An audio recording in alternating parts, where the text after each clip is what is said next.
Once you boot your HMI, it will boot up to the main screen. Um, you can go to alarm history and check the history of all the alarms that happened. Go back, and then you can go to the I/O screen and check the status of the inputs from 1 to 20, or you can check the status of the output for the indicator light. You can go to the email setup and set up the emails of the recipient of the alarm notification. You have up to 6 spots, and they're all 40 characters length, so an email address cannot be longer than 40 characters.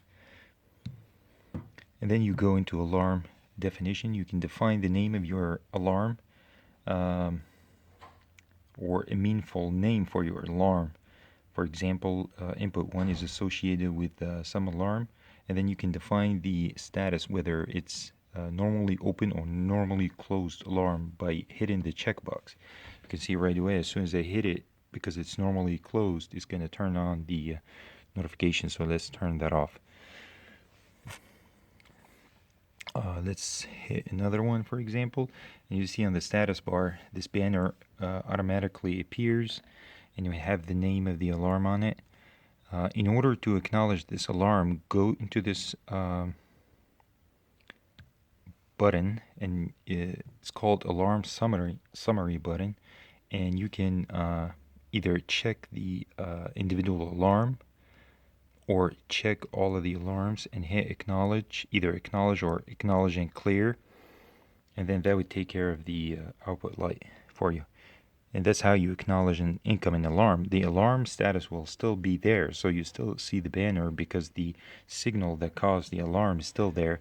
It's just not going to be active, so you're not going to have that flashing indicator light. So let's get this condition out. Okay, the alarm is gone. You get the date there. The other trick with this HMI is if you hold the top right corner for a couple seconds and then you hit Uni Apps, then you will have access to the settings screen for the HMI, where you can define the network. You can define the Ethernet here. Both the panel and the CPU, they have different IP addresses. We don't worry about the CPU IP address here. We can define the panel IP address, and the thing about this HMI is that it does not it's not able to talk via DHCP server, so the IP address needs to be reserved for it on the network. The other thing too, it's going to send an email over port 465, so that port needs to be opened either by the IT department. That's one setting right there.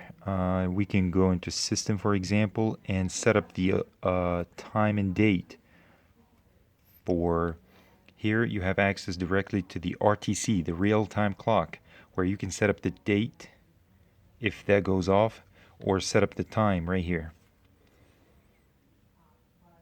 I think with the lifetime of the battery, eventually after 4 or 5 years, the battery will output less voltage, so therefore the time will be lagging, and maybe you can fix that through this settings screen. To exit this settings screen, just hit the top right corner a couple seconds, hit user, and it will flip back to